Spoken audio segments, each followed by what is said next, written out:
بسم اللہ الرحمن الرحیم۔ السلام علیکم عزیز طلبہ، میں الکریم پبلک ہائی اسکول کی جانب سے آپ کو مخاطب ہوں۔ کلاس 9 کے اردو کا سبق غلام آج ہم پڑھیں گے۔ یہ پیراگراف شروع کرنے سے پہلے ضروری ہے کہ ہم اس پہ روشنی ڈالیں تاکہ اس پیراگراف کو سمجھنے میں تھوڑی آسانی ہو۔ اس پیراگراف میں ہم نے پڑھا تھا کہ غلام کس طرح چور بن جاتا ہے، اس کو کس طرح چوری کی عادت پڑ جاتی ہے، اور شروع میں وہ چھوٹی چھوٹی چیزیں چراتا تھا، آہستہ آہستہ وہ بڑی چیزوں کو چرانے لگا۔ نوبت اس تک پہنچ گئی کہ اس نے سونے کی انگوٹھی بھی چرا لی، اور چرا کر اس نے اس ملازمہ کو دے دی، جس کے بدلے اس نے اس کو لڈو کھلا دیے۔ گھر کے افراد جو ہے، بیگم صاحبہ جو ہے، اس چور کو تلاش کرنے میں مختلف طریقے آزماتی ہے لیکن ناکام ہو جاتی ہے۔ اس کی کوشش جاری رہتی ہے کہ کسی نہ کسی طریقے سے اس چور کو پکڑا جائے۔ تو اس پیراگراف میں بھی اس طرح ذکر ہے۔ دیکھیں ذرا پیراگراف کو، صفحہ نمبر 68 ہے، پہلا پیراگراف ہے۔ حاضرات کی ٹہری۔ حاضرات سے مراد عامل ہیں جو جنوں کے ذریعے حال معلوم کرتے ہیں۔ چھوٹی بی بی آئینے کے سامنے بٹھائی گئی۔ جنوں کے بادشاہ نے ان سے چور کا حال پوچھا۔ چھوٹی بی بی تو میری جان کی دشمن تھی ہی، انہوں نے میرا نام لے لیا۔ یعنی پہلے زمانے میں جب چور چوری کر لیتے تھے تو ایسی طریقے چور کو مجبور کرنے کے لیے ایسے طریقے اختیار کرتے تھے کہ جو چھوٹے چور جو ہوتے تھے وہ فوراً اپنے آپ مطلب بدنامی سے بچنے کے لیے وہ اقبال جرم کر لیتے تھے۔ تو غلام کہتا ہے کہ عامل کو بلایا گیا اور شیشہ سامنے رکھ کر بیگم صاحبہ کی چھوٹی صاحبزادی جو ہے اس کے سامنے بٹھائی گئی۔ چونکہ وہ شروع ہی سے میرے مخالف تھی، فوراً اس نے میرا نام لے لیا کہ یہی وہ چور ہے، اسی لیے وہ انگوٹھی چرائی ہے۔ کسی کو یقین نہ آیا مگر بڑے سرکار کچھ کھٹک گئے، یعنی کچھ شعبہ ہو گیا مجھ پہ۔ یہ لفظ انہوں جو گزرا ہے، انہوں اس میں ضمیر ہے کیونکہ اسم کی جگہ استعمال ہوا ہے۔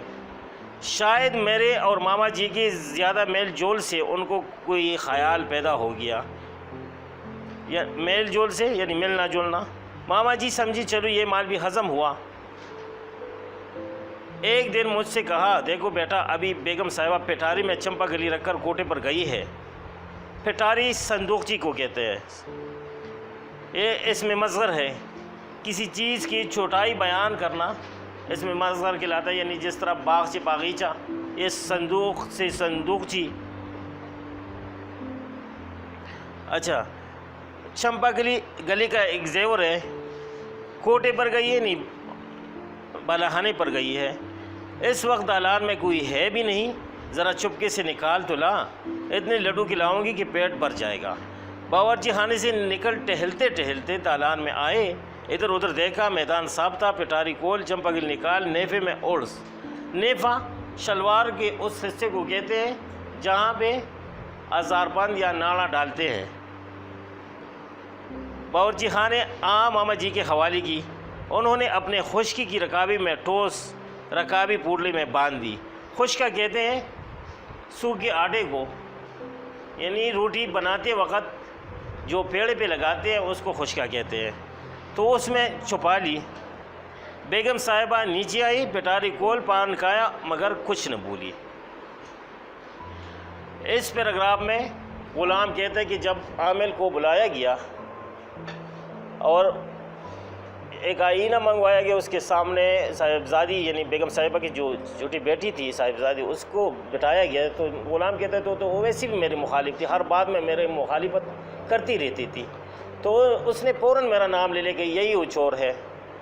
لیکن گھر کے جو دوسرے افراد تھے اس کو شک نہیں پڑا مجھ پہ، کیونکہ وہ یہی سمجھتے تھے کہ یہ بیچارہ تو ادھر ہی رہتا ہے، اس کا رات دن تو ادھر ہی یہ گزارتا ہے، تو یہ اگر چیزیں چرائے گا تو کہاں لے کے جائے گا؟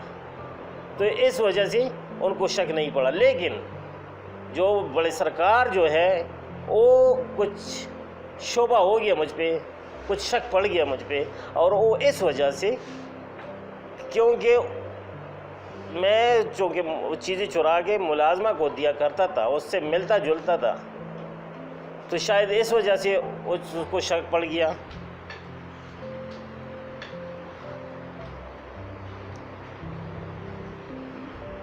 اور وہ یہی سمجھ بیٹھی جس کو اس نے انگوٹھی دی تھی وہ ملازمہ، کہ شاید یہ بھی بھول گئے، یہ انگوٹھی بھی بھول گئے، یہ بھی ہضم ہوا.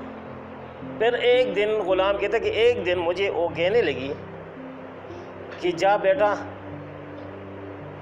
پر دالان میں کوئی نہیں ہے، بیگم صاحبہ جو ہے وہ بالاخانے پر گئی ہے، اور تو جا وہ صندوق جی کھول، اس میں چمپک لی ہے، گلے کا وہ زیور ہے، اور کسی نہ کسی طریقے سے وہ اس کو چرا کے میرے پاس لے گیا، اور اس کے بدلے میں تمہیں بہت لڈو کھلاؤں گی. چونکہ غلام تو بچہ تھا، نہ سمجھ تھا، نادان تھا، اور دوسری بات ہے اس کو لڈو بھی پسند تھے، تو ان کی باتوں میں آ جاتا ہے.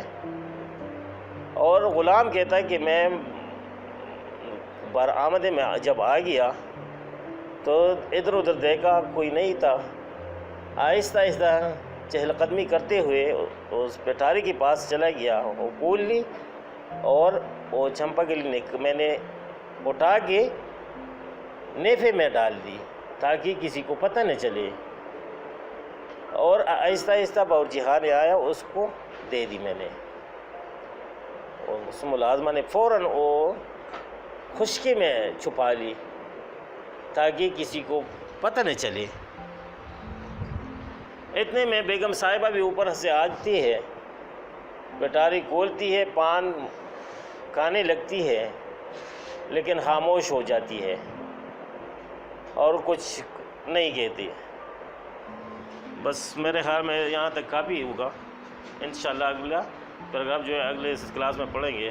اللہ حافظ.